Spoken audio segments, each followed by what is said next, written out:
scary, huh? If you have been in the studio before, please stand up. All right, if you have not done UAT Game Studios before, these people have gone through it before. Please look around if it's your first time. And one of the things that we really encourage is both transparency and asking questions. So if you have something wrong or you're worried about something, you can't figure something out, this group of people have done this at least once. Sit down if you've done it only once. This group of people have done it at least twice. Sit down if you've only done it twice. 3 times. Okay, sit down if you're at 3, 4 times. All right, sit down if you're only 4, 5 times. All right, sit down. Sit down if you're at 5, 6 times. All right. So if you have a question, ask Harlan or Donald. That's really a 7. All right, what do you guys have? How many terms have you gone through? Awesome. 2 years. It's 8 or 9. 8 or 9. I've done 21 terms. I don't know, something like that. But please, like I said, I can answer questions. Any of the game faculty can answer questions. So game faculty, stand up. You should know this group of people. Don't ask me any questions. There's One Trick Pony. There's Hugh. There's Mormon Man. There's the Mighty Lynn, the true power behind the studio, and me, the puppet who stands in the front and dances. But obviously, we're going to have a perspective. But the students that have been through it are going to have a different perspective and be able to answer your questions differently. So please ask. All right, I'm going to try to go quickly here. Couple of quick things. For the veterans, for the people who've gone through this before, you're going to notice some changes based off both my experience and your guys' feedback. Everybody accesses only one shell now instead of 17 different shells, and you have to try to figure out what you're going through. Obviously, this is a pretty big change, and so there may be some things that creep up or don't quite work right, or just let us know and we will work it out. Kent and I are actually taking care of most things like that. That also includes the online students. They're in the exact same shell as well. So 6 classes are accessing one chunk of content. So if you see anything or notice or have problems with something, please let me know. All right. So what is UAT Game Studios? We do have a lot of newbies in here. The idea behind this is to combine students, professionals, alumni, game companies, and run a studio using Scrum, Agile, and development practices. Our goal is to, like I said, be transparent and give you guys an experience that is like working in the industry, or at least close as we can mimic. Obviously, we still have government regulations and education stuff and things that we have to do as well. I've mentioned this to some of the leads on Wednesday, but I'm going to bring it up in here. We made a couple other little changes. Change number 1. If it's not in the build, it doesn't get shown. No more PowerPoints for build reviews. It is all about getting the work done, getting it in, and making sure that you have stuff to show. Thing number 2 that kind of goes along with that is we're going to be paying very close attention to the feature sets that you guys are working on and maybe reining some of you guys in. So for instance, if you are trudging along and you're getting great progress on something, and then it kind of starts to fade and you kind of move off and start working on something else because it's more exciting, we're going to rein you guys back in because we really want to see things get done. My goal is to have every 3-week build out in the cafe and playable. And again, think about your definition of done, right? It is okay to have one box fighting another box with a cylinder. That's gameplay. You can play that. You can feel if it's fun or not. And that's what we really want to get to. We want to get to the idea that you can get your core gameplay in and working, and we can play it and we can figure out, is this fun, is this not fun, do we need to change this before we move on? So be aware of that. Let's see. So today is one of 2 events that we hold throughout the term. It's the Game Job Fair.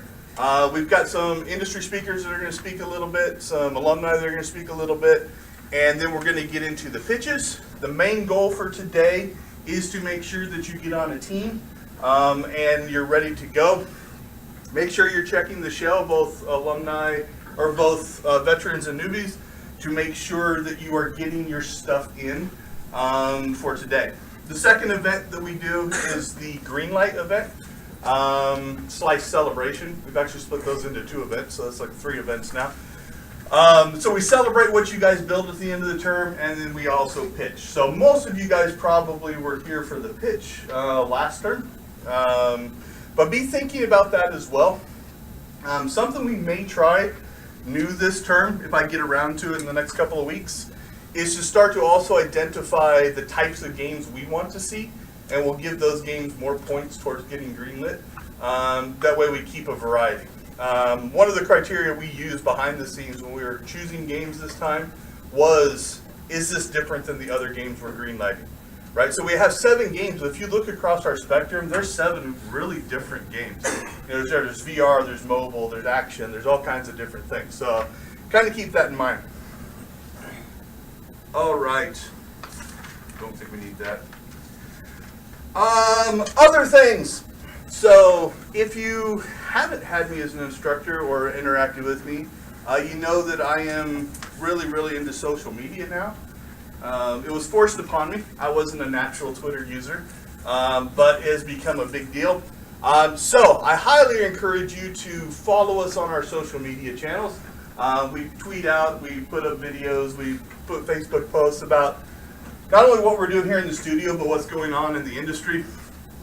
We were just talking a minute ago about an article that hit. I don't know if you guys have seen it.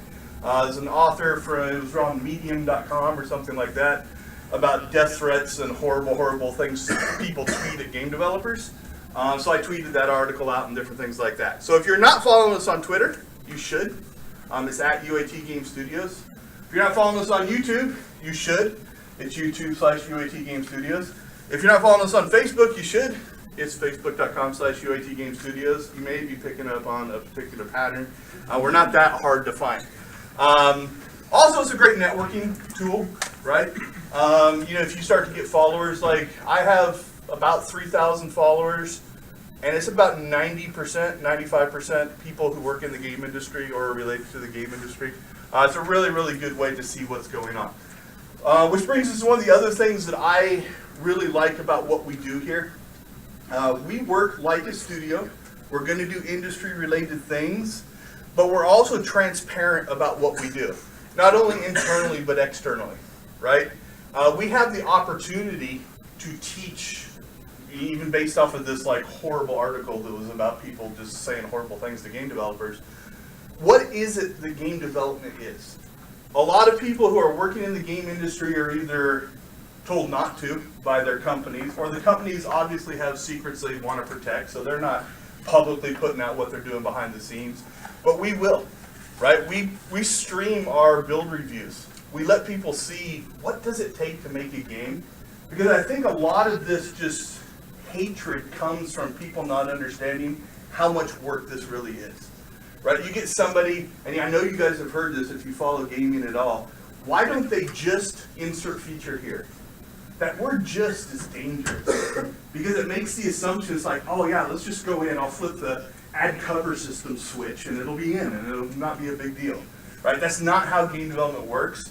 And so with all these social media channels and YouTube and the conversations and your stand-up reviews and stuff, we can hopefully help reveal some of that.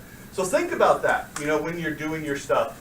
You can show people what it's like to be a game developer, and then that can springboard you into the industry as well, because if somebody's interviewing you and they see, oh yeah, look, this person understands the behind the scenes of it, it's a really strong place to be.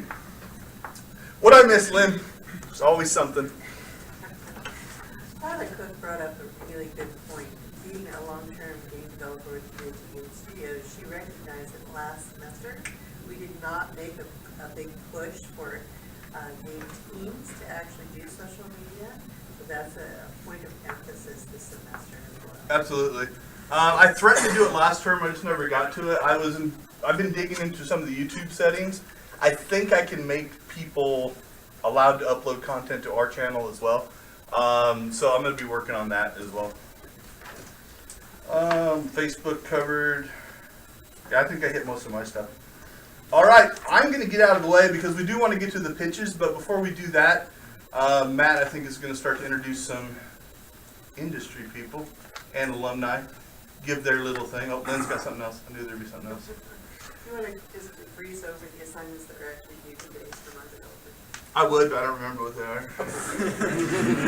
Check your shell. But no, Lynn makes a good point, though. You know, again, we are a studio, but there are also milestones and due dates and things that are beyond just I worked on the game, right? So just because this is our organization week and we're kind of getting things up and running, doesn't mean that there's still not tasks that you need to get done, and that's what you're going to be graded on. So make sure that you're checking that. Do you remember what they are off the top of your head, Lynn? Sprint log. Sprint log. Everybody should be logging their Well, hours, makes sense. deliverables. Make sure that you get the screenshot of your confirmation, getting onto the team's communication and management tools. Very important. Also, you've got 2 weeks before that first build review. So everybody should be taking on tasks. Remember, you've got 4 hours committed to your class outside of Fridays as well. So make sure you're using that wisely and you're contributing well to your team. And make sure you check the rubrics when you submit on those activities. There's criteria of what you're supposed to submit, right? So keep that in mind. Make sure you're looking at that. When the teams are formed up, your first video introduction is everybody on your team, making sure that everybody is identified on your team on your first intro video, and then what they'll be doing for your team is pretty much what we want to see in that intro, that first video for you. Cool. All right, well, I'll wrap up with this. Lynn and I are the instructors for the course. If you're in 281, both online and on ground, you've got Lynn. If you're in 381 and 481, both online and on ground, you've got me. So it's just the 2 of us this term. Last term we had a 3rd person. We're making some changes, so we're reining this in. But that also doesn't mean that George, Matt, and Hugh aren't. They have access to the shell. That, you know, they're a part of what we do as well. They run some of the meetings and different things like that. We're just the instructors of record. So if you hate somebody, you can hate us, and then be nice to those guys. But it is a team effort. We want to get everybody in there and doing stuff.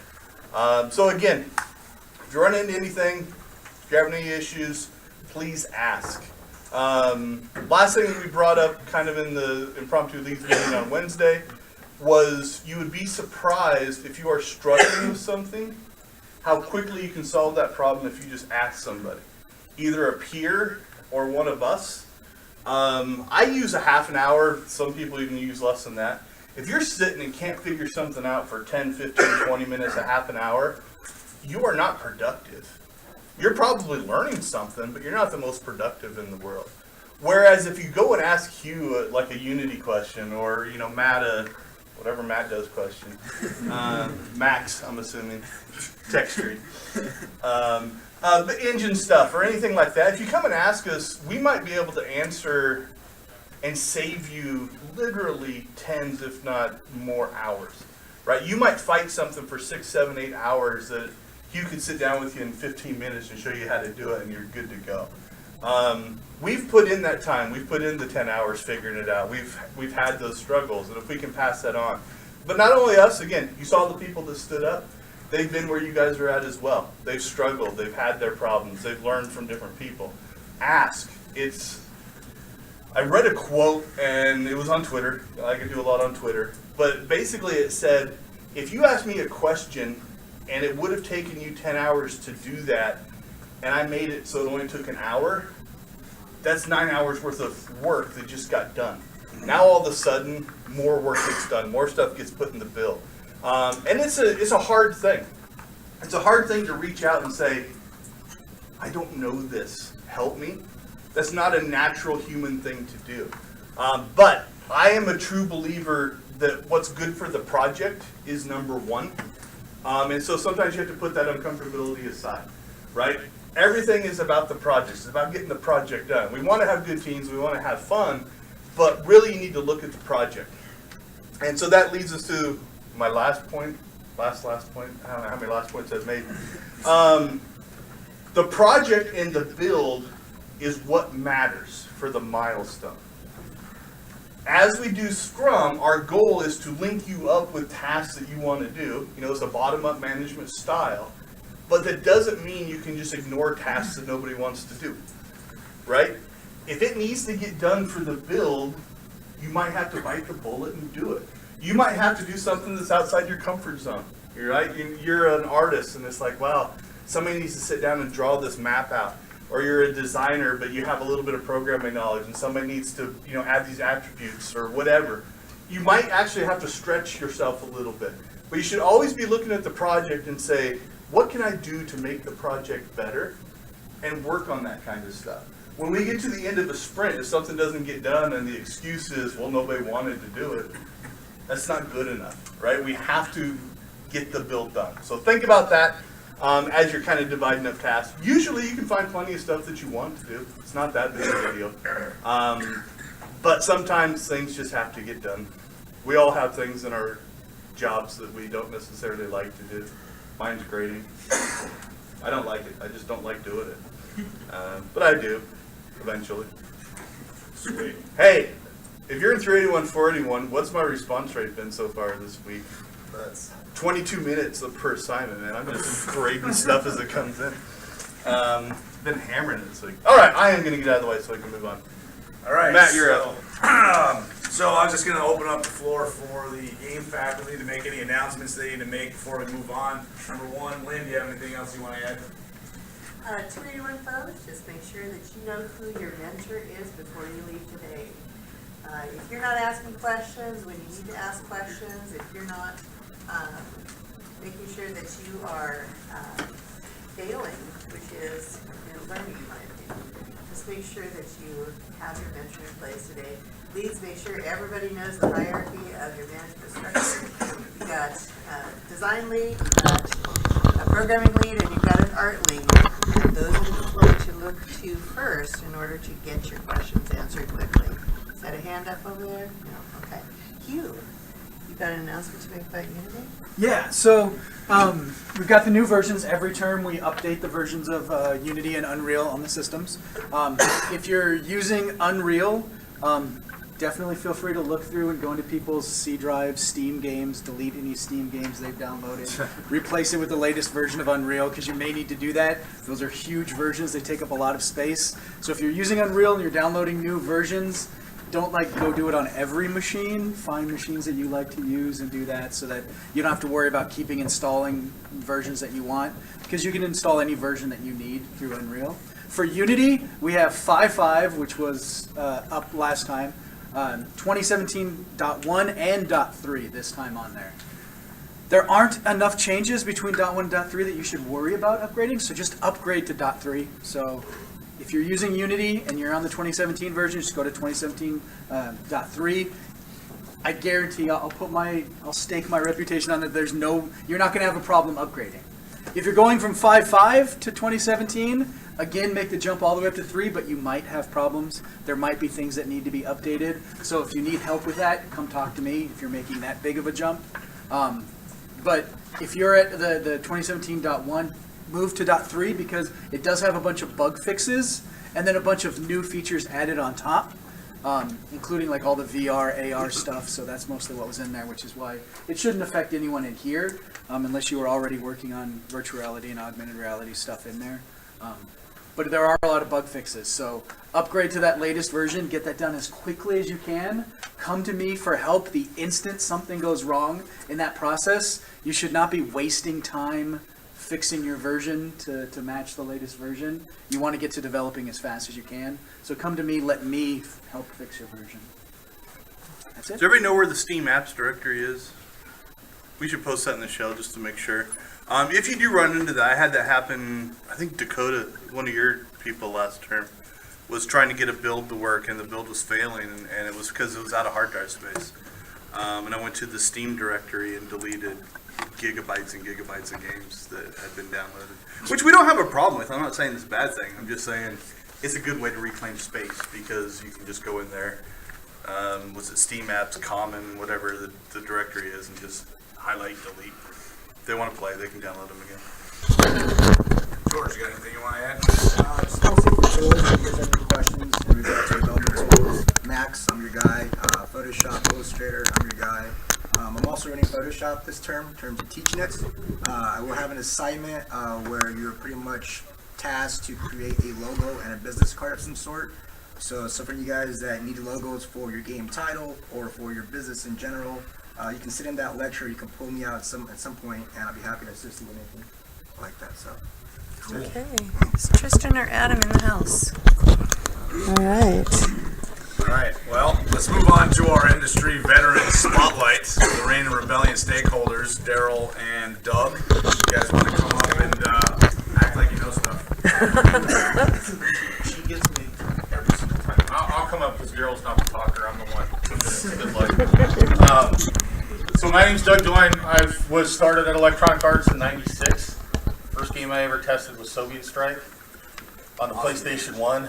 We didn't have dev kits. We used the paperclip trick to use our development stuff. I don't know if you've ever seen that, but you can jimmy a PlayStation 1 to run a dev build. I've been doing this for a long time, primarily in quality assurance. Spent some time in Florida at Tiburon working on Madden. I don't know, a couple people might have heard of that game. It sells like millions of copies. For a roster update, it's pretty stupid. I got into the game industry because my mom told me that playing video games will never get me anywhere. And I was like, watch this, hold my beer. Right? That's what we do out here. So after I got that job, she stopped talking to me for about a month because I told her what I was doing. She laughed. But what I can tell you guys, there's a couple things that you have to take with you from here, right? Be humble, number one. Everybody's going to look at you like you're a rock star. Until you ship like 50 titles, you're not. And even then, you're still not. Because you'll get articles like the one that we were talking about earlier, absolutely stupid. Any keyboard warrior that wants to come and put a stake next to what I've spent in 21 years doing game development and testing and producing, I'll put them to bed. It's easy. But be very humble about what you guys got here. This thing is a gift. We didn't have this when I was starting. I have an 18-year-old kid that I'm desperately like, hey dude, go to UAT. I'll figure out how to pay for it. Don't worry about it. So I actually have him here with me today so that he can see, just what you guys are about. The other thing is commit. The number one thing I see that causes games to fail is lack of commitment. The only thing in life that you guys have now is your word. It's the only tangible piece. So if you tell somebody you're going to get something done, get it done. And the cool thing about Scrum is it actually allows you to say, I'm not going to get it done. Is that okay? And the guys on top should go, yeah, that's totally okay. Let's find out why you didn't get it done and fix it. And then the other thing is just discipline. Like I think Derek was mentioning to it. I mean, dude, I can tell you, nobody wants to sit there and test every weather condition for every stadium in Madden. So I did, front to back. Think of the statistics in the NFL. I was that guy. That's what I tested the first year I was on Madden. And I can tell you, there were moments where I wanted to kill myself. So the grindy work is grindy work, but get it done. Be good about it. And I think the only other thing is, remember, you guys are making games. You have the coolest opportunity in the universe right here. You're making games. We're not curing cancer. It's got to be fun. You have to have fun doing this job. The minute it doesn't become fun, it's no longer, it actually becomes a job. So your passion will take a hit. You can tell the guys that are having fun versus the guys that are not. And the last thing I could probably tell you guys is everything that you see here in this studio is awesome. It's completely different out there. So the gaming industry is pretty tough. It's rough, but you guys are the carriers of how to affect that change to make it better. I can tell you all the grind and all the, what do they call it, the crunch. So all that stuff, I mean, I used to crunch 16 hours a day, 17 hours a day. After he was born, I was at work for 3 months straight on Madden. And I'm not talking like weekends off, I'm talking 3 months at my desk. There's no reason for it, so you guys work better, work faster, work smarter. And if you have any questions about game industry that I can leverage for you guys, hit me on LinkedIn. Doug Doyne, you'll find me out there, or Lynn knows how to get at you. I've worked with you before. And then I'm also kind of like a Scrum evangelist. If you want to know anything about Scrum, I work in every single day, both good and bad. So if you have any questions, just let me know. I'll be more than happy to help. So thank you guys.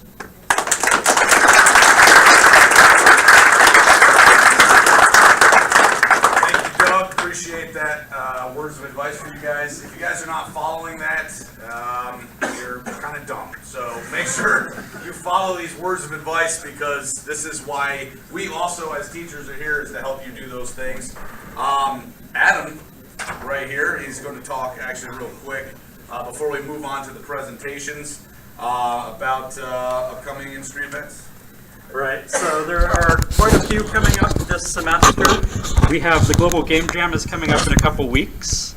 Our local chapter for IGDA, the UAT chapter, we meet every Thursday night, 7:30 here in the theater.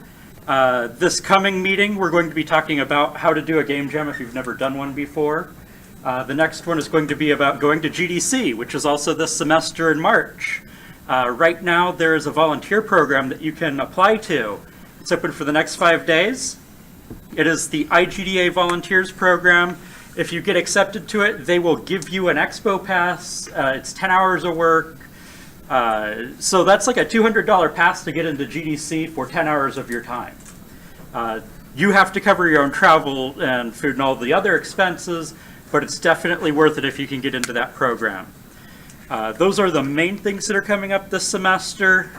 We do have one meeting that's scheduled for after the GDC one, where I'm going to be giving a lecture on the development of visual novels, and we will be dissecting Doki Doki Literature Club. Yeah, that's what I got. All right, thank you, Adam. Appreciate your time. You're welcome. All right.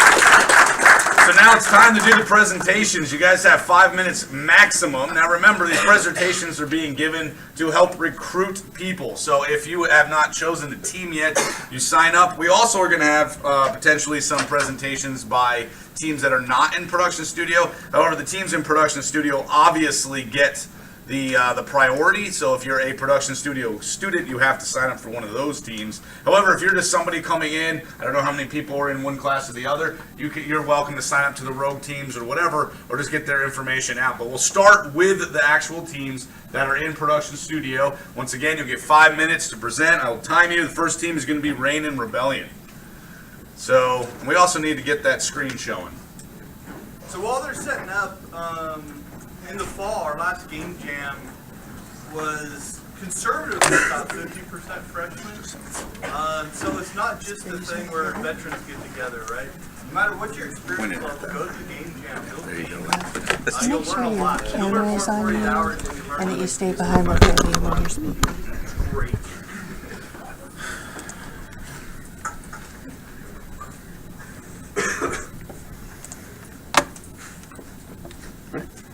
All right. Hi, I'm Alex Wall. I'm the lead. Let me close it again. It's frozen and Mark's trying to unfreeze it. I'm not trying to unfreeze it. Which button? There's a freeze button at the top. It's just there's a delay, so it's really. That's the thing you point at.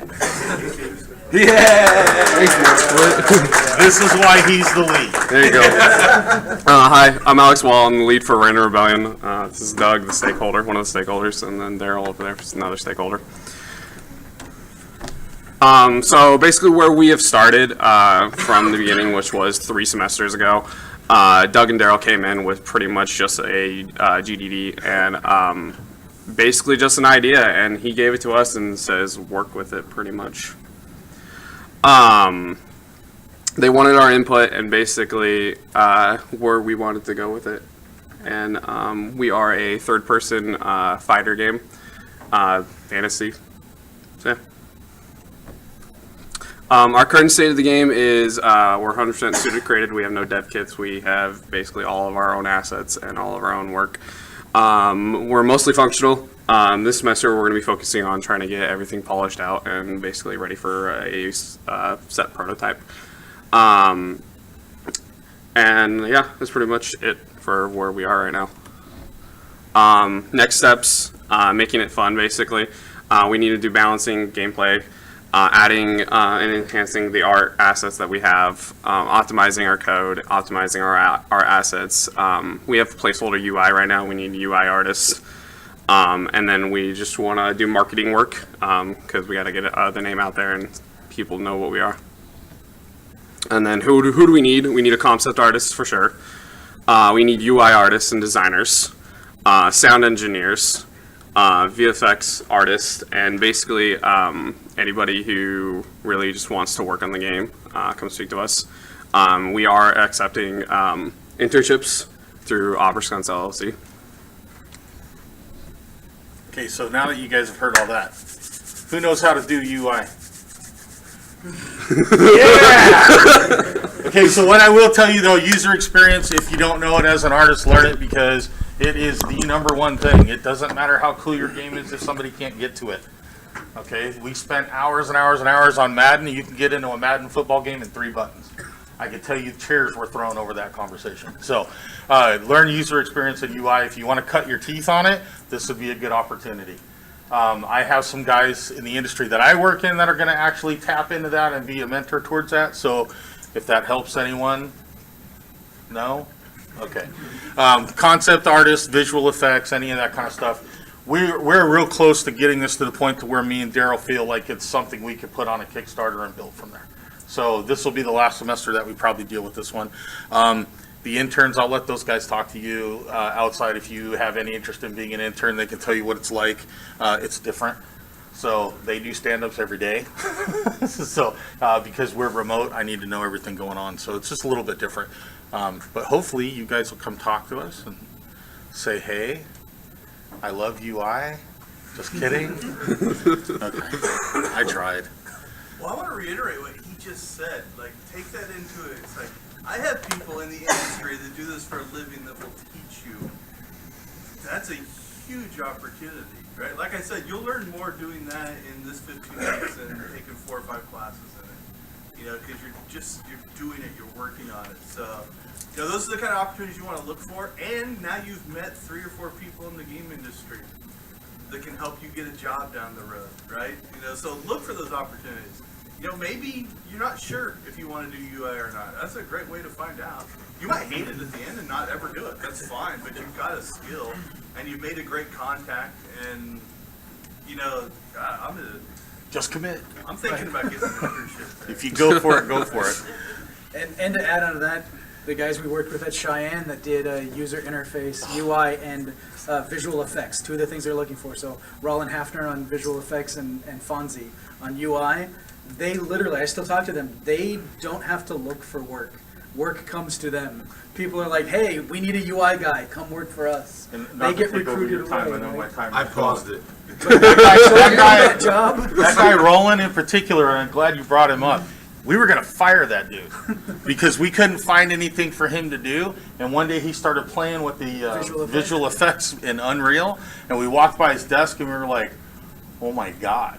So if you ever want to see some cool visual effects that were done like 8 years ago, look up Stargate World. Yeah. I mean, don't look up any of the news articles about it, but go look up on the YouTube. If you ever want to have a fun discussion, I can tell you what happened. I know he will bring in. But that moment was critical for me because I'm like, dude, this guy is not doing what he should be doing because Roland is amazing. Yeah. And he nobody never knew asked it because he for work. never tried it. So And I'm going to do add to it. that for my 281 students who are just starting out. You might not feel capable of doing anything right now, and that's okay. That's why you're here. But in '95, when I went to work for Sony, they hired me as a character modeler and animator. But what was my first job? UI. So I was creating innovative UI for their extreme games. It is a way to break in the industry, not just environment models. So small tangent, I'm a football coach. I coach little kids. I've coached for 20 some odd years. Nobody wants to be the center, right? But the center's the only guy on the field that touches the ball every single play. UI is the one thing that you see every single screen. So you want your name in the credit as UI, that's the fastest way to get it. You will be known, good or bad. So, thank you guys. Sorry for taking so long. All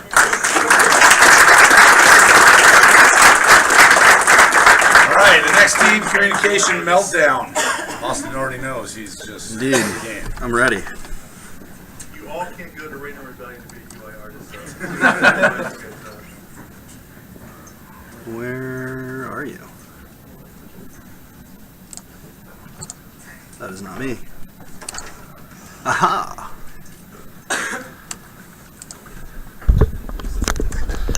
Good morning, my name is Austin Harrington. I'm the lead designer for Monster Vault Entertainment. Over the last 2 semesters, I ran a game called Call Center Simulator through UAT Game Studios. We had a lot of success with it, and we wanted to roll into another project building on the successes we had with that one. So I'm going to start by showing a little bit of footage of one of the environments that we're using in our game, and then I'll take some time to explain what it is and what we're looking for.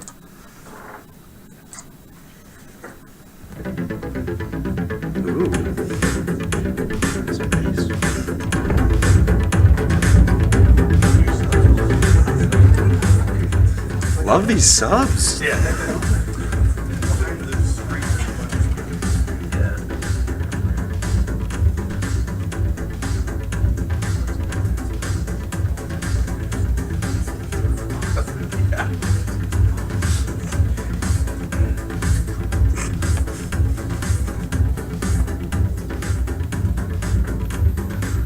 Okay, so pretty environment, but what is Meltdown?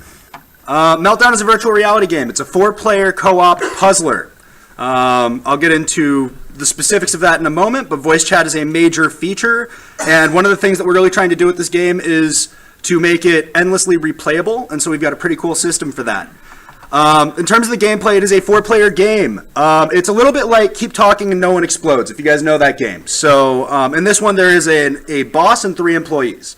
The boss has instructions for the 3 employees. He has to communicate those instructions. The 3 employees have to carry out those instructions. The trick is this is a room-scale VR game. The instructions will be to pull levers, push buttons, turn dials, but you're receiving those instructions over a telephone. So you're going to have to hold the telephone up to your hand. You're going to need both hands to do the various tasks.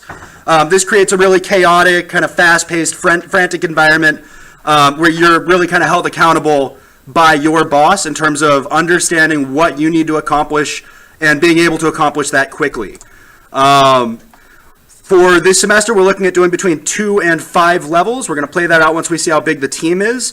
In terms of the team itself, we're looking to pick up another designer or 2 or 3 more artists, and a few more programmers. As you saw with our art style, we're doing kind of a 3D science fiction thing. It looks a little bit like Unreal Tournament or Epic Games with a little bit of The Simpsons thrown in on our consoles. This is a Unity game, and we are programming in C#. So, why Monster Vault? I think that they made a very compelling, Rain and Rebellion made a very compelling pitch in that there are educational opportunities, right? The UI, UX, if I wasn't running a team, I'd be the first to your booth. We can offer something similar. Our company is run by a gentleman named Michael Densmore. All of the teachers here know him. He's one of the best students we've ever had at this school. He's an amazing artist. He's worked with our 3 artists that we have on our team right now, and they have radically improved under Mike, putting them into a situation where they can succeed, giving them the tools they need and the environment they need to be successful, has created 3 of the best artists we have at the school right now. And they are still radically improving. We want to extend that to more students at the school. And so artists, if you guys are interested in really kind of taking the next steps to getting to that industry-ready kind of professional level, we can get you there. Beyond art, we have great programmers right now. If you guys don't know Alex Gregory, he is a veteran programmer here. He is a graduate, was the word I was looking for. And he and Liz Eiskis will be running our team. They're both fantastic. We've had great successes with our programming team so far, and we are looking to carry on with that. And our designers are pretty good too, for what it's worth. We are planning to release this year, hopefully, assuming everything goes to plan. So please come out to our table. We're set up back there. We can talk a little bit about whether you'll be a good fit for our team. Thank you.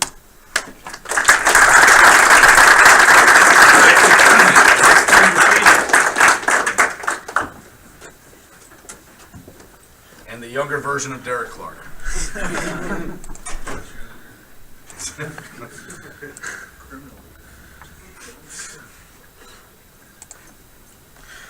Okay, so hello, I'm Dakota Stoner, and this is Gangs of Graffiti. So first off, the inspiration, the where we kind of got the art style and all of that was from Harlan's project that Harlan did. It's called Justice Punch. It's really good. If you ever get the chance, look it up. So what is graffiti? It's a multiplayer arena shooter. In it, it's gang wars. It's in a comic book world. The people are paint, fighting each other over territory, and tagging the territory with paint to claim it. The core mechanics is, of course, tagging. You can tag minions, bases, turrets, health zones, any of that. We want to make the world, the whole entire world, taggable and be able to, everything that's taggable has a reason. For this semester, we want to focus on one game mode. It's turf tag. For that, it'll be a free-for-all with infinite lives, point systems. It's just claim as much turf as you can and beat out the other players. So for the art direction, we're wanting to go more punk with more vibrant colors, kind of grittiness in a pseudo comic book world. So who we need programmers who are good with Unity and C#,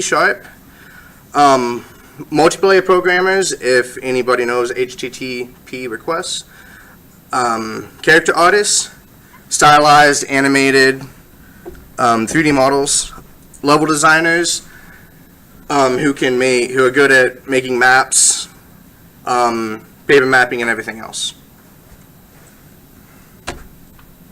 Thank you.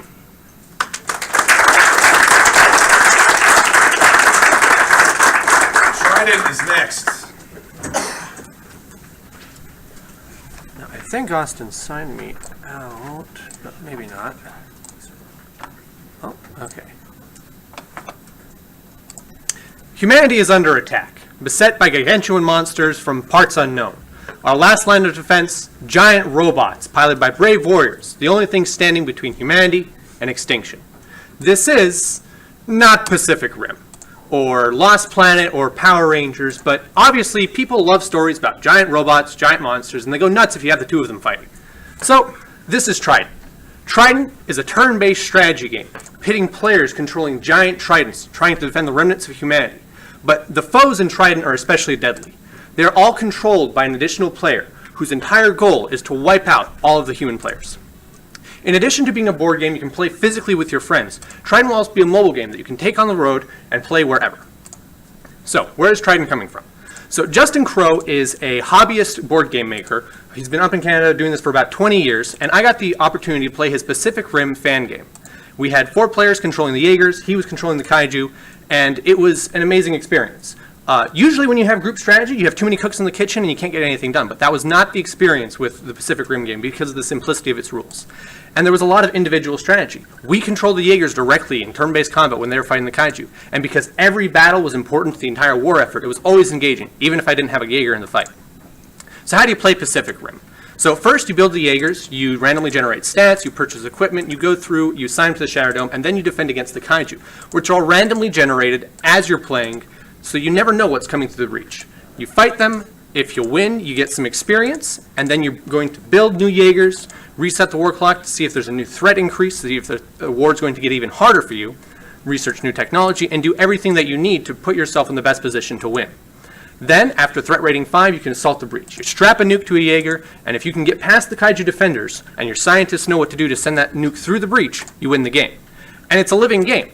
The best Kaiju in the game, the one that killed the most Jaegers in cities, is added to the Hall of Fame, as well as the best performing Jaeger if you win.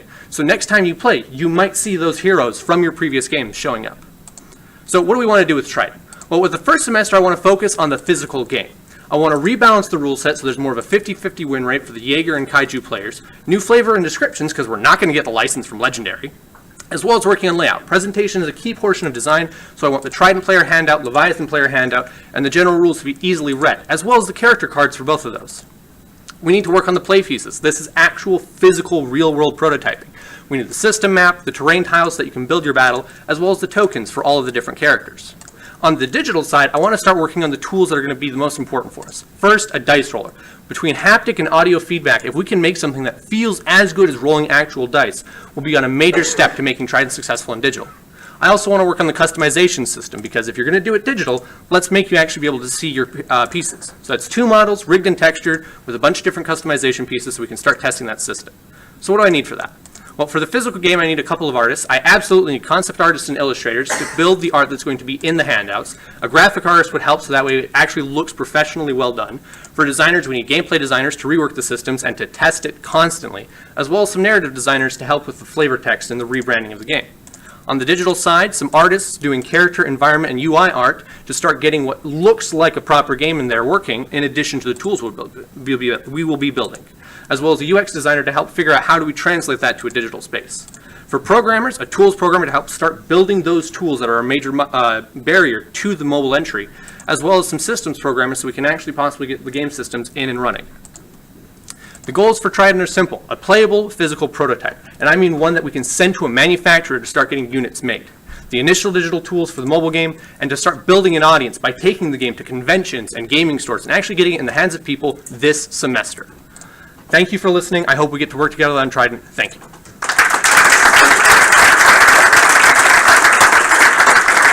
Buzzkill.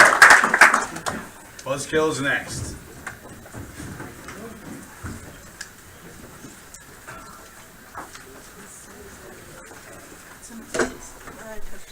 Oops.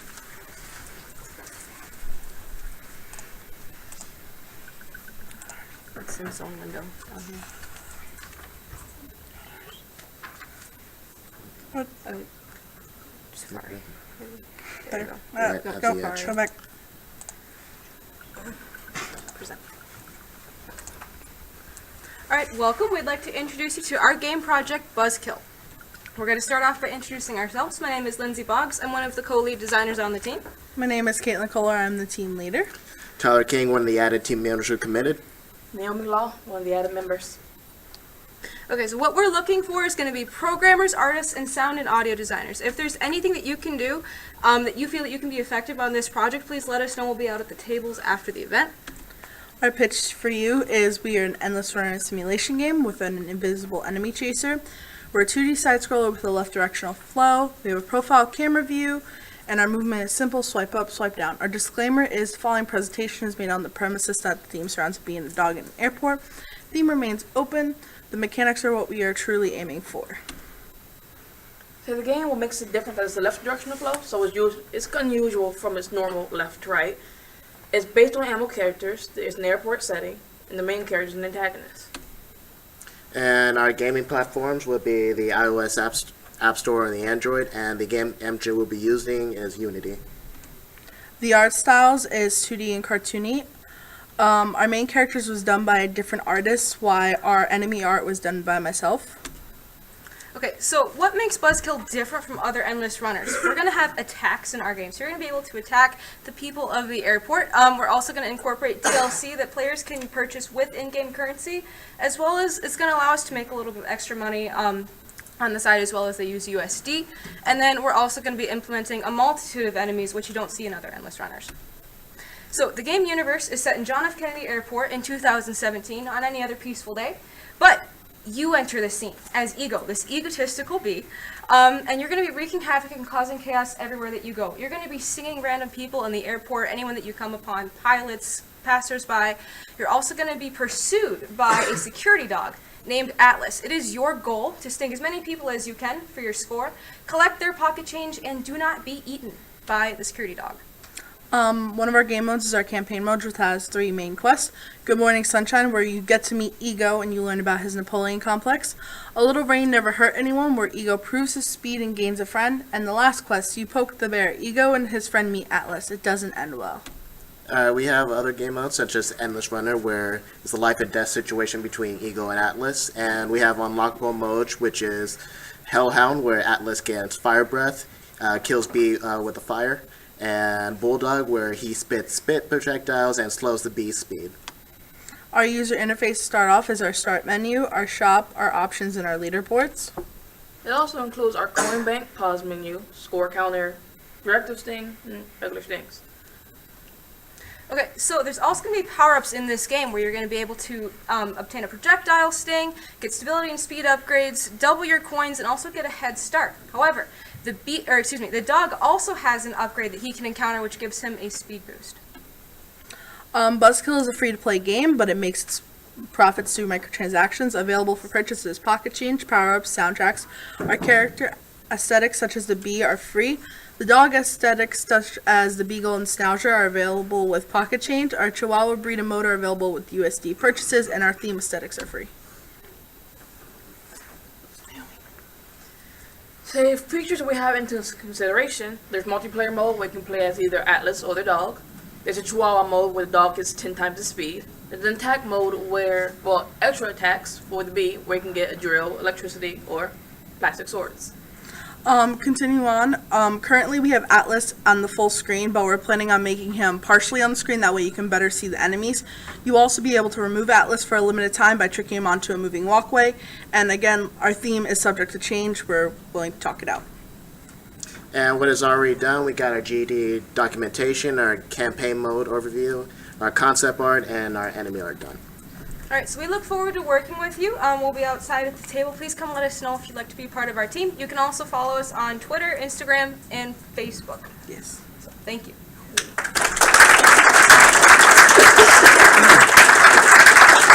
Siege Box is next.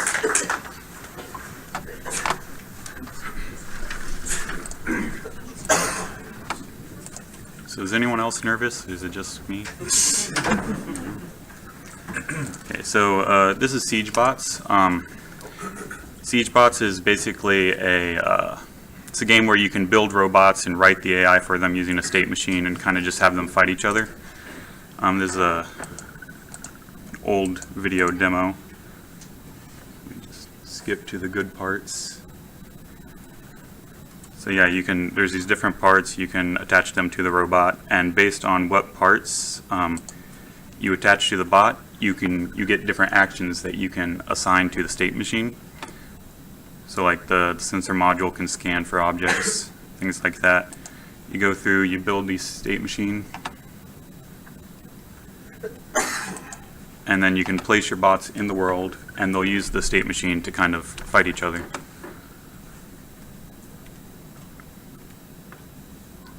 Like that. Pretty simple.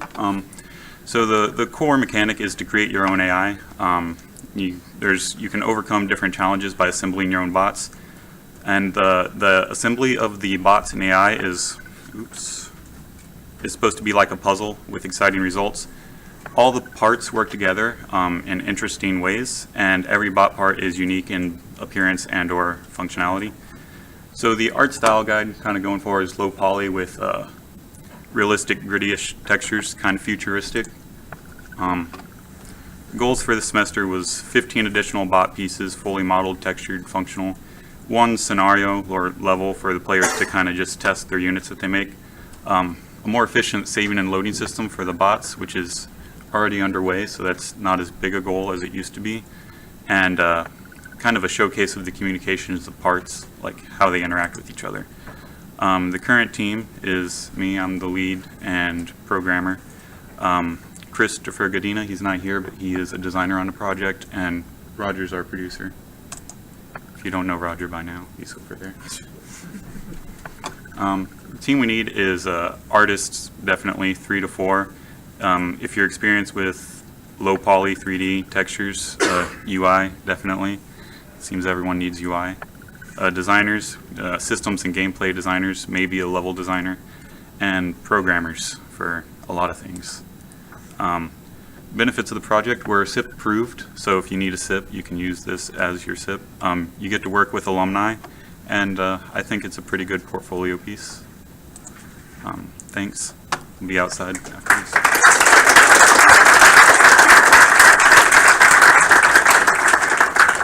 And last fire break. Oh.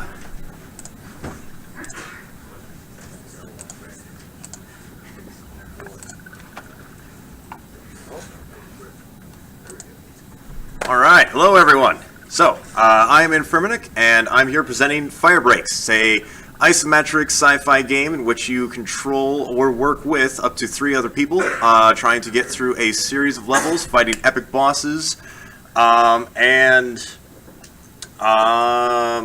choosing the kind of route that you want to take in a big faction war happening on a mining planet.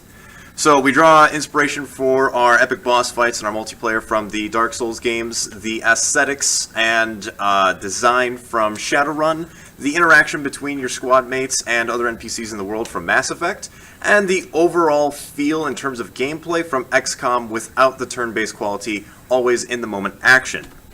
So currently, Lava Bear has 6 people. We have 2 designers, 1 artist, 2 programmers, and a lot of us are also multifaceted. We can jump between different disciplines, which we definitely encourage for anyone that wants to hop on. So if you want to learn something new, feel free.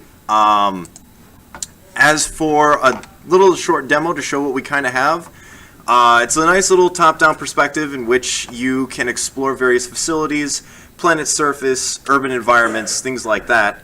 And currently what we have is a dude that runs around, doesn't hold a gun or anything. They shoot balls of death, and they have to figure out how to get all the doors with red lights over them to become green teleporting doors with green lights over them. So as it stands right now, it's pretty simple, but we suspect that this is pretty much the core gameplay, is running around shooting people. As for what we want to do for this semester is get the first level completed. It's about 15 to 30 minutes going down a core path. If you want to rush straight for the boss at the very end, you can. Or if you want to see what the 2 factions that are interacting with this boss have to say and what they need to do, you can go and interact with them. As well as getting all of our assets and core functionality in place, possibly getting the starts for the multiplayer interaction for that level. But the big overarching goal is by January of next year, we want to actually have this game completed with a handful of levels and on Steam on the market for everyone's portfolio, and maybe get our foots in the industry. So what do we need? Artists and programmers are going to be our 2 big ones. Since we only have 1 artist, we need artists that are interested in all aspects of it. So concept art all the way to rigging, modeling, texturing, things like that. As for our designers, we have a lot of stuff based on lore, story, narrative, dialogue, things like that. But we also need stuff for level design and simple balancing. For programmers, we are working in the Unreal Engine. That being said, C++ is definitely a big bonus. If you don't know it, come talk to us. We can definitely show you how it's done. And sound designers, if you're interested, you can hop on board as well. And if there are any other positions that you think might be useful for the team, feel free to approach us with it. We might actually be able to fit you in. So what do we currently have? A whole bunch of documentation. We got an art style guide with plenty of references and a few concept images right now, a fully completed game design document, fully completed tech design document. We have a full burn down chart for what we plan to have for start to end, complete release. And we are an LLC, so we do offer internships for everybody. In our production pipeline, we work with GitKraken, Google Drive for pulling files, but we're also carrying everything over to Axosoft for our tasks. We're going to work with Unreal Engine, and if you don't want to always communicate in Slack, we are going to have a Discord for voice chat and all of that. For artists, Autodesk is going to be our big one. Max, Maya, we don't really care. It's definitely up to preference. I think I've actually covered everything. So the big one is that we offer internships. We are planning to release a full game by next year, so if you want to stay with us for a little bit longer than just a semester, feel free to talk to us about it, and we'd love to bring you into the fold. Otherwise, hope to see you outside a little bit later here.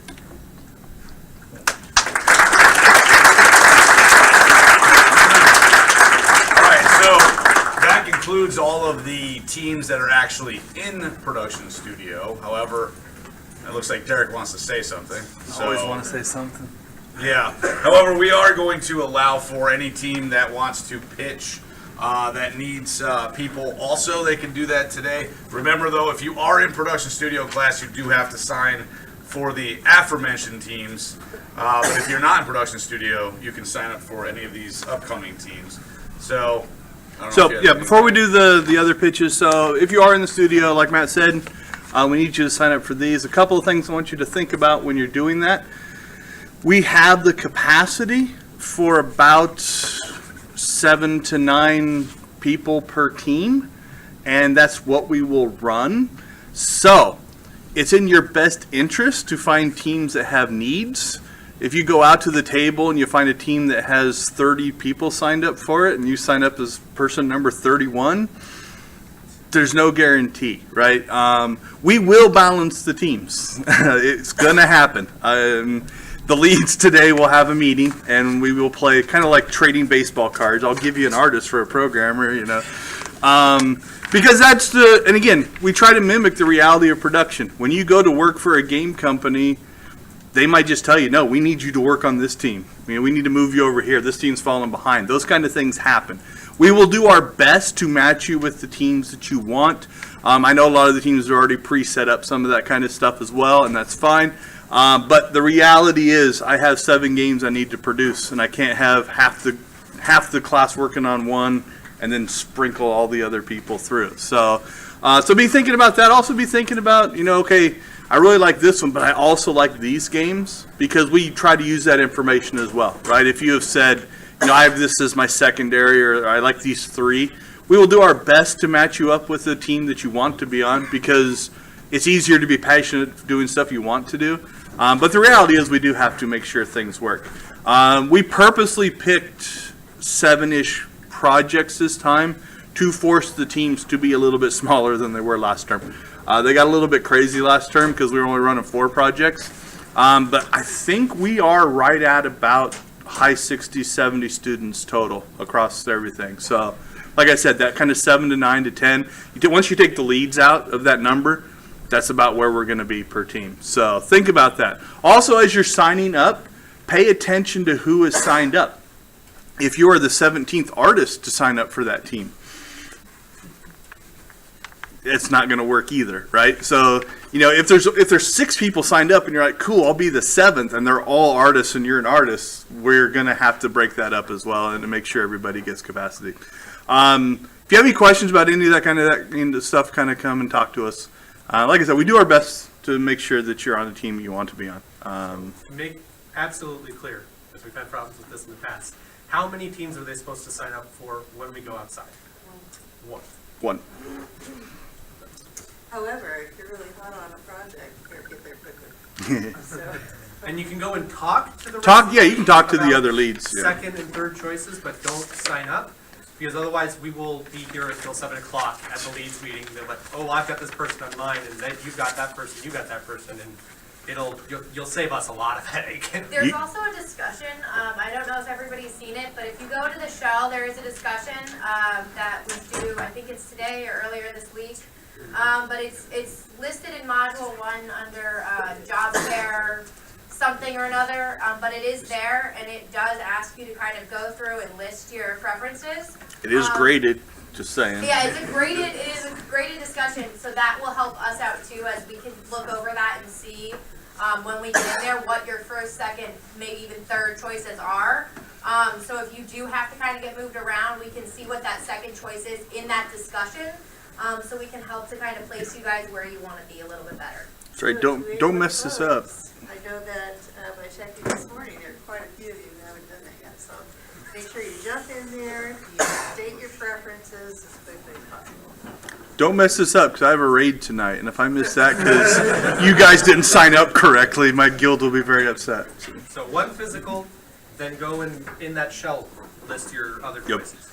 We use all that information. Like I said, we will do the best we can to get you on the team you want to be on. We're not trying to be mean here, but there are realities. Production is production, so we have to deal with it. All right, I think we can move on, Matt. All right, so same thing, 5 minutes maximum for any team that is row teams that are pitching. We're going to start with the list that was from last semester. If you guys don't have it, you don't have it. We just move on. Empathic symmetry. I don't know if you were going to pitch, Bryce. Empathic symmetry. Oh, no. Okay, hell no. Okay, good. Looters of Arcade. Were you going to pitch? No. Okay. Riff Wars. Marcos.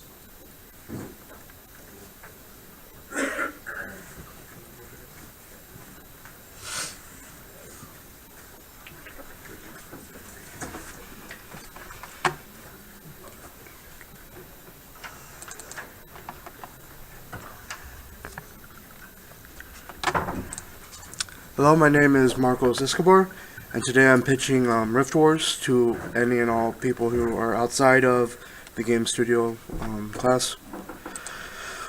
So this is the wrong presentation. Okay. I'll just do this by voice then. So Rift Wars is simple. It's a strategy card game that focuses on a 3-deck system of cards. Each of the decks consists of individual card types. Those card types have different effects on the battlefield, and you must utilize those card types in order to better work against your opponent. The game has 2 players, each one with their own army to control, their own resources to utilize, and their objective is to kill the general of your opponent, which acts as your representative and the person in charge of your army. The unit cards, which are the game's primary form of combat, are your soldiers who are in charge of killing the other general and the other general's unit cards. You also have territory cards. Territory cards act as your resources. They'll give you more troops, more supplies, more ways to effectively fight against your opponents. There are equipment cards, which act as small upgrades for your unit cards. They'll give them better attacks, better health, and so on and so forth. Rift Wars already has a set deck of cards that consist of the first faction. Though limited, there is some availability there for people who want to try that. The GDD is already finished for the game. It's been SIP approved, so if you need a SIP project, you can come on in and you can use that for your SIP. Some of the card art has already been finished. I have some test art that you can look at for inspiration. What I need for this project is one more designer to help me work out some of the rules and some of the finer details of the game. 4 artists to help work on the card art, the UI art, some of the 3D modeling that we'll have, as well as some of the digital effects for the cards once they complete actions. As well as 2 programmers, because I do not know how to program, and programming is very hard. I do not want to do that ever again. But that's all I have to say. Just a quick show. Actually, there's no artwork here for me to show, so thank you for your time, and I hope to see you outside.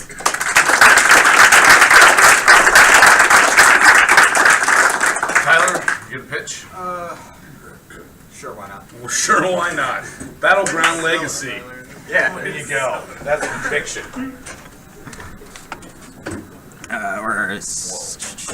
Cool.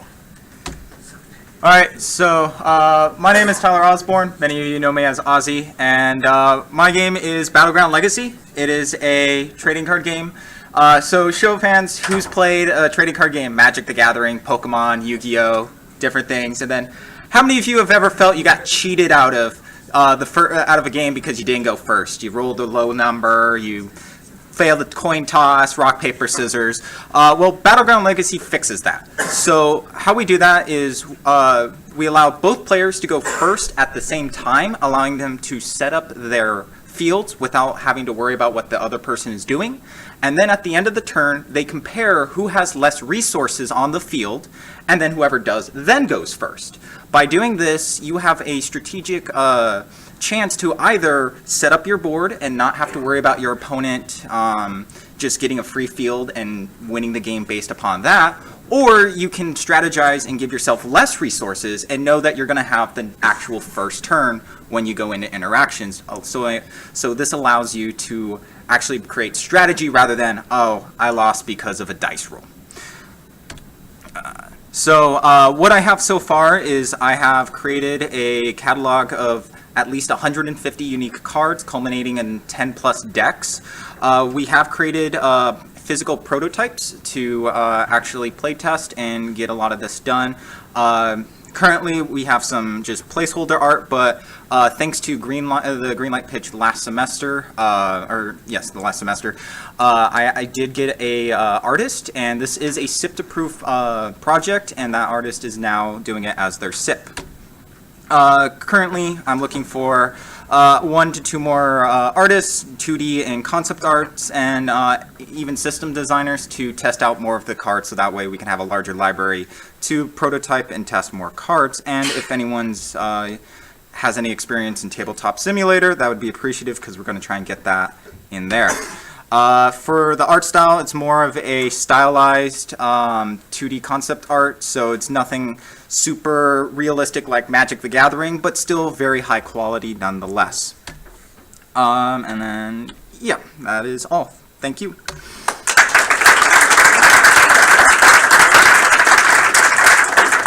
All right, so I don't see anybody else from any of the other teams that pitched. We'll open it up. Is there anyone else who would like to pitch at this moment?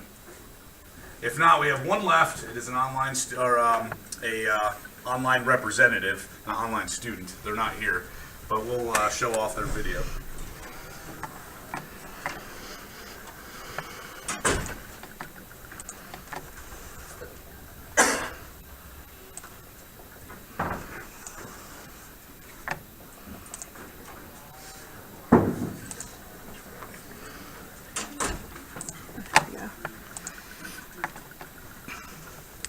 All right, Ben Pope. Anybody know that name?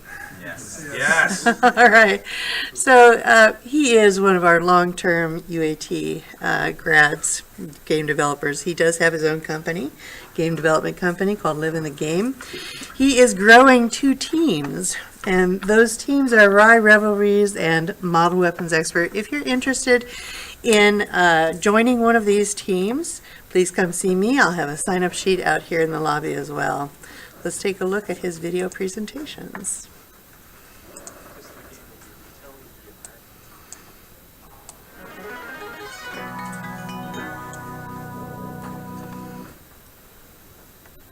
Hello everyone, this is Benjamin Pope, CEO of Live in the Game LLC. I am an alumnus of UAT and founded the studio while I was at school in 2015. We are made up of many alumni from UAT, plus others spread around the globe. We moved our studio to Denver now and have branched out there, but still have a strong connection to UAT. Having worked in the Greenlight program years ago, for multiple semesters, we had an amazing experience. The project we used mirrored the reflective resolution, flourished in the program, but had to be placed on a pause so we could work on a few other projects for now. And we have since published one game, Lunar Sea, through our work with Denver University. We have also released a demo for another, Rye Revelries, and are working primarily on the 2 projects we're pitching to Greenlight today. We now have learned even more of the process of development and have structures in place to help get the projects to where they need to be as a benefit of these early experiences. I'm now going to hand off the presentations to the directors of operations for each project, and would like to say how excited we are as we continue our work with UAT and its students in the pitching today once again. Greetings everyone, my name is Alex Thompson and I am the Director of Operations for Rye Revelries. It's a point-and-click adventure game series that will feature famous figures throughout history placed in stories that combine real works in a dreamlike scenario. First venture will be showcasing Edgar Allan Poe. The pillars of our game design which will guide you are dark humor, choice, and authenticity. The main focus of the game will be retelling, reimagining, or adapting Poe's short stories and poems, giving the player first-hand experiences of each, and these will all take place within the dreamscape of Poe's mind. The art style was developed by Casey Harris, who took heavy inspiration from the indie game Don't Starve, though Rye has a sketchier and inkier look to it. I have only been a part of the team since early this year, and as I understand, Rye's concept comes from a UAT Trinity Game Jam game originally. When I initially joined the project, the first thing that I did was examine its existing documents and assets. I found a lack of direction in past work and discovered a direction by adjusting the original model of having each story being self-contained to one where they are all connected in a single overarching narrative. Following our pillars, the game was overhauled in many capacities thanks to some strong new additions to the project, and as a result, the game is on a much healthier course, with strong, reliable people, but alas, we are still so few.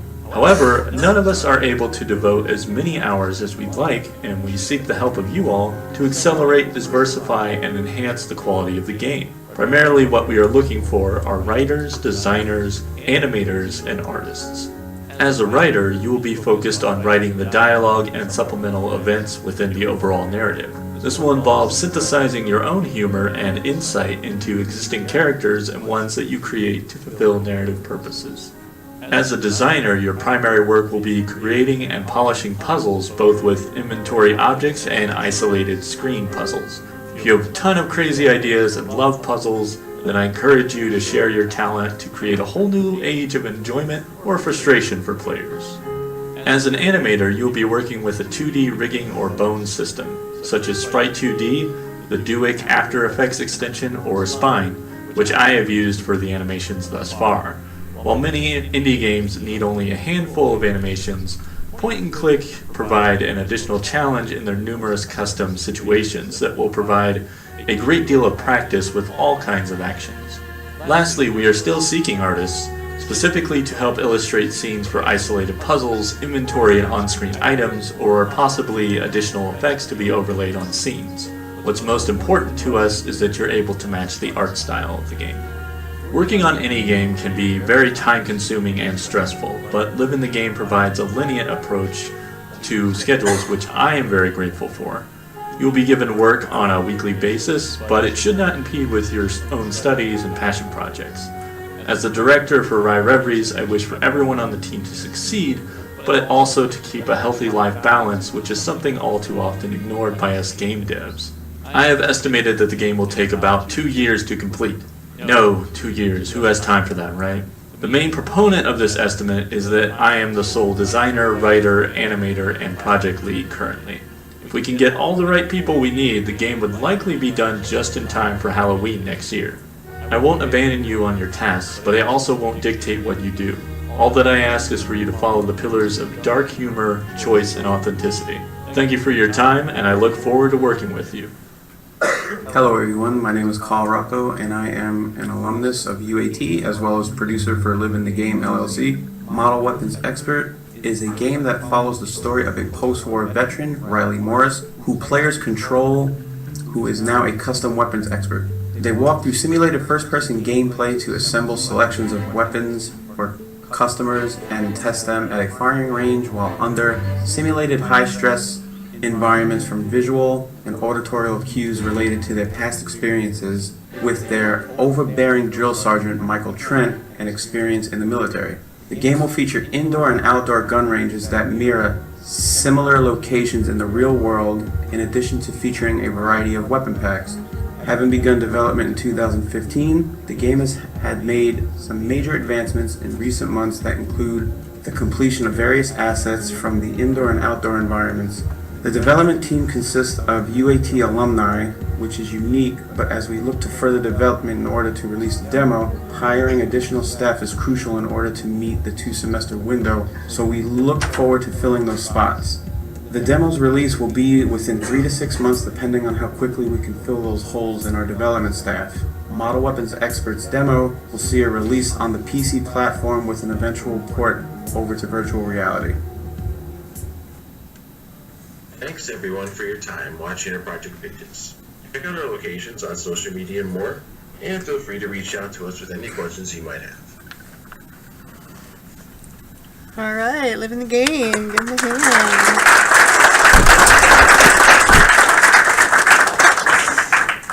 Thank you for tuning in.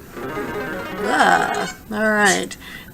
Open floor, last call. Anybody who wants to share the project that they're working on, now's the time to do it. Okay, no risers. All right, team members, 281 especially, make sure that you're staying with your team. Again, head toward that team that you think you can contribute best to first. And then make sure that you are not 5th on the list, for example, if you're an artist. Otherwise, migrate to your second choice. We are a very transparent society, our culture, so even though you may have to settle for one of our other teams, know that you can still grow with the team and understand and participate in what they're doing by observing and playtesting and giving your feedback to them. You have something? Yeah, I just wanted to reiterate the non-studio projects. You can still get involved with those even if you're working on a studio project. We like to be a community. We like to help each other out, right? So if you see a project and you're like, wow, even if you can't contribute hundreds of hours, you can contribute to it and help each other out. That's a good thing. Bookkeeping stuff, make sure that if you're in the class, you come up and sign in and sign out. We're going to be paying close attention to those this term. A couple of things. One, please write your name so I can read it. If you want credit. If you don't want credit, scribble whatever you want on there. I don't care. 2, make sure you only sign yourself in and out. 3, make sure you're honest with your time. We talk a lot about transparency. If you need to leave early or you're going to miss some time, that's fine. Don't lie about it on the sheet, right? If you have a doctor's appointment, you have to cut out at 4:30 or 4 o'clock or something on one day. It's okay. It's like, that's how things work. But if you have somebody else be like, oh, put 5:30 on there for me before you go. I know a couple of times that I marked some stuff down there at like 4 o'clock. It's like, wow, you've already signed out at 5:30 at 4 o'clock. That's pretty impressive that you've jumped an hour and a half into the future to sign out. So, make sure you're signing them. We want to know that you were here, and there are graded components to that. But be honest, be transparent. That does matter. And again, at least write part of it. The signature I don't have to be able to read. I don't care. But the part that you have to write your name, please write that. Any other announcements for you guys? Just to bounce off of that, what you just said, you're not just here to contribute to projects. Last I looked, researched, entry-level positions require 2 ship titles, so that is why you're here. Not only that, but you are building your reputation right here, and that is, I think, Doug, you could probably agree, Hugh, that is what's going to help you get into the industry. Not just your portfolio, but your integrity and your reputation. So make sure that you are contributing well and building your reputation with your team members. They are the ones that are going to vouch for you and give you those references as well as us. Yeah, so you're here to impress. Yeah. If you remembered is that, oh, that's that person that kept blowing us off on our team project, and they're in a studio you want to get into, they're not going to help you get in. That kind of stuff follows you. So. All right, for online team members, do make sure that you're looking for your email from your new lead by the end of the day. And just as a point of recognition, can we all give our online team members a round of applause just so we know they're there? All right. They actually come in and they're contributing at twice the rate, 20 hours per week, as opposed to our 10. So it's really important that we stay connected, good communication built there. All right, that's it for me. Yeah. All right, so again, today is really get with your teams, start talking, get to know each other.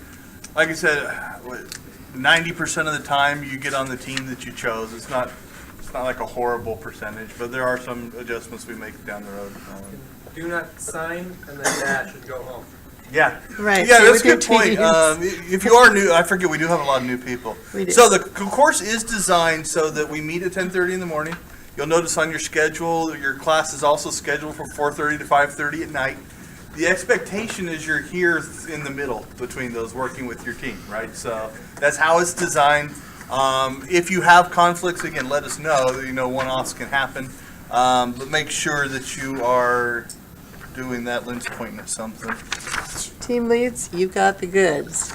281 folks, you need to know that this is what they're responsible for providing to me at the end of the day. You've got to get connected, make sure that you have confirmation. That's your deliverable today. And also the tasks. You have very little time to present on the 3rd week. That's your first milestone review. So make sure that you're contributing well with your team.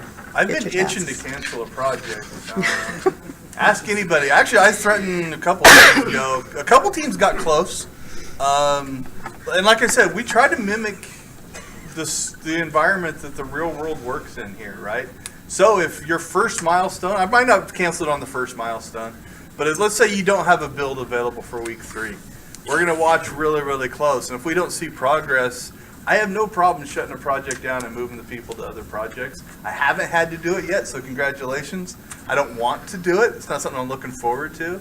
But if things go awry or you're not making progress, and also, if you are a team that is looking to get greenlit again for an additional term, It's not automatic. Just because you're in once doesn't mean you automatically get in the second time. We've had projects that we have not greenlit a second time. And then we've had some that have run for 2 or 3 terms. So, we pay attention, we watch. Oh, it's like, if you're pitching for, summer green light and we're like, wow, that team barely got anything done last term, it's going to have an impact. So it's that reputation piece. So yeah, make sure you have a build ready. I'm itching to cancel something. Okay, I'm sure a lot of you are hungry, you're ready to stretch your legs, but do make sure that you get recruited first. Stay with the project that you want to be with. Your leads will break you to go to lunch and then tell you when you're going to resume. You do have a video due too, so make sure your face is part of that group. All right, you ready to go? I'm good. Okay. We're looking forward to a fun term. I've been the mean guy, but this is a lot of fun as well. So please have fun. Let us know if you have any questions.